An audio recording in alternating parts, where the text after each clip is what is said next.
Hello friends, स्वागत है आप सभी का मेरे यूट्यूब चैनल पे। आपसे रिक्वेस्ट है, अगर आपको ये वीडियो अच्छी लगती है तो प्लीज़ चैनल को सब्सक्राइब कीजिएगा और लाइक कीजिएगा, बिकॉज़ ये मस्ट है ताकि हमारे जैसे लोग प्रमोट हों आपको इस तरीके के अच्छे कंटेंट्स लाने के लिए। तो दोस्तों, आज मैं आपको बताने वाला हूँ कि जो भारत के संविधान में जो आर्टिकल्स हैं उनमें से एक स्पेशल सेक्शन जो है, जो कि पार्ट आपका जिसमें स्टेट आता है, जिसमें कि 152 आर्टिकल से लेके 237 आर्टिकल तक के जो है आर्टिकल्स दिए हुए हैं, उसमें हम हाई कोर्ट्स का जो सेक्शन है उसको कैसे याद करें। दोस्तों, हाई कोर्ट्स और सबऑर्डिनेट कोर्ट्स, ये आर्टिकल 214 से लेके 237 तक दिए हुए हैं, जैसा कि आप देख सकते हैं 214 और 237 तक। लेकिन हाई कोर्ट्स का जो सेक्शन है वो 214 से लेके 231 तक है, सबऑर्डिनेट कोर्ट्स का 233 से 237 तक है।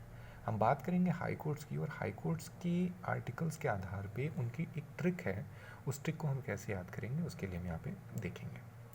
देखिए, सबसे पहली चीज़ कि हाई कोर्ट होना चाहिए।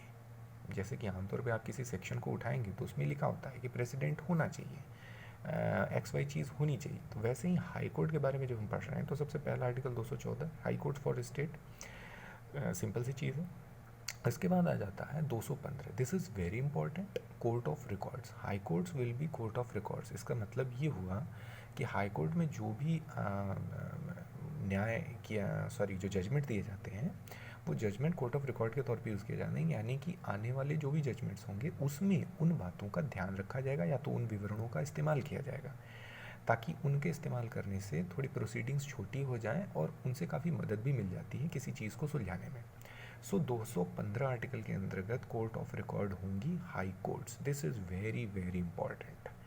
इसके बाद आता है constitution of high court. High court यानी कि उनका निर्माण कैसे होगा। केवल ये 3 आर्टिकल ऐसे हैं जिनको आपको क्रम से पढ़ना होगा, अच्छे से याद रखना होगा। इसके बाद चीज़ें काफ़ी सिंपल हो जाती हैं। देखिए, हाई कोर्ट में भी एक जॉब है, यानी जज की। अब हम 217 में देखते हैं कि अपॉइंटमेंट और कंडीशंस जो है हाई कोर्ट का जज होने के लिए क्या होती हैं, वो 217 में दिया हुआ है।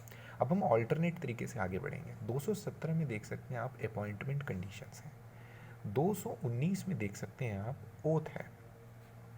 अच्छा, जब अपॉइंटमेंट कंडीशन है तो अपॉइंटमेंट कंडीशंस पूरी करने के बाद ओथ हुई। जब आपने ओथ ले ली तो आप जो है एज अ जज अपॉइंट हो गए। जब आप एक जज हैं तो फिर आप पर रेस्ट्रिक्शन है प्रैक्टिस करने पर, यानी आप उस कोर्ट या उससे सबऑर्डिनेट कोर्ट या उससे अपर कोर्ट में प्रैक्टिस नहीं कर सकते हो।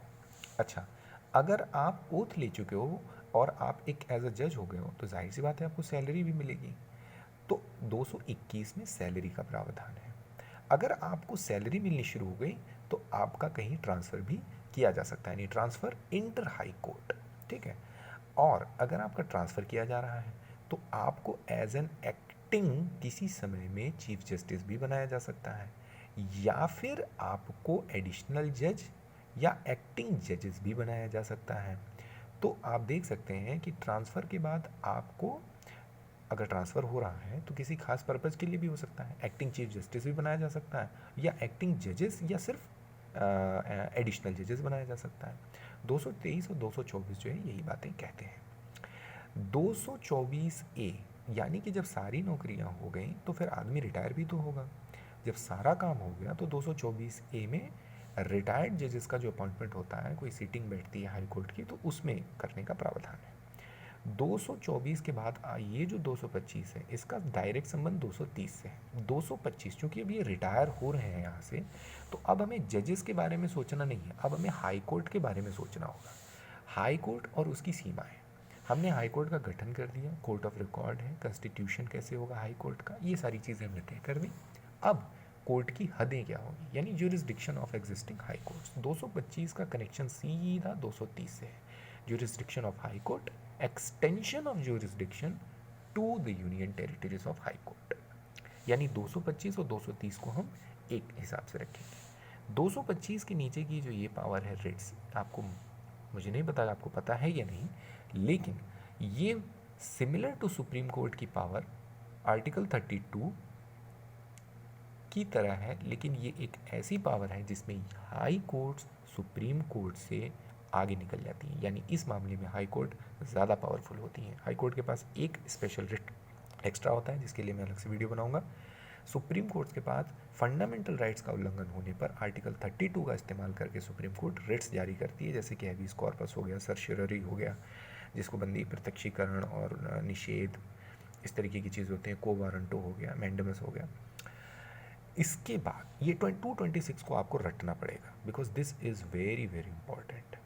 226 के बाद 227, 28 और 29 ये हाई कोर्ट की व्यवस्थाओं के बारे में बात है। 27 में सुपर इंटेंडेंस जो है ये अपने सबॉर्डिनेट कोर्ट से ऊपर रहेगी। जब इसके सबॉर्डिनेट कोर्ट हैं तो ये वहाँ से अपने केसेस भी कभी भी मंगा सकती है। 28 में ये दिया हुआ है। 29 में इसे अपना फंक्शन पूरा करने के लिए कुछ ऑफिसर्स, सर्वेंट्स और कुछ पैसे चाहिए होंगे, जिसको ये अपने स्तर पे मैनेज करेगी। 229 में इसका मैनेजमेंट दिया हुआ है। 230 में बता ही चुका हूँ, extension of jurisdiction of high court. 231 में एक हाई कोर्ट 2 या 2 से अधिक स्टेट्स का भी काम देख सकती है, यानी उसके ज्यूरिसडिक्शन को बढ़ाया जा सकता है। तो अब आप 225, 230 और 231 को भी इंटरकनेक्टेड आप देख सकते हैं। तो एक बार फिर से हम रिवीजन कर लेते हैं। सिंपल 3 आर्टिकल्स में हाई कोर्ट की स्थापना, कोर्ट ऑफ रिकॉर्ड होगा हाई कोर्ट, और कॉन्स्टिट्यूशन कैसे होगा उसका, यानी उसका एक स्ट्रक्चर होना चाहिए हाई कोर्ट का। इसके बाद 17 में हम अपॉइंटमेंट कंडीशंस देखते हैं। 19 में ओथ, हम अभी 18 को छोड़ देंगे, अभी हम 18 को यहाँ पे छोड़ देंगे।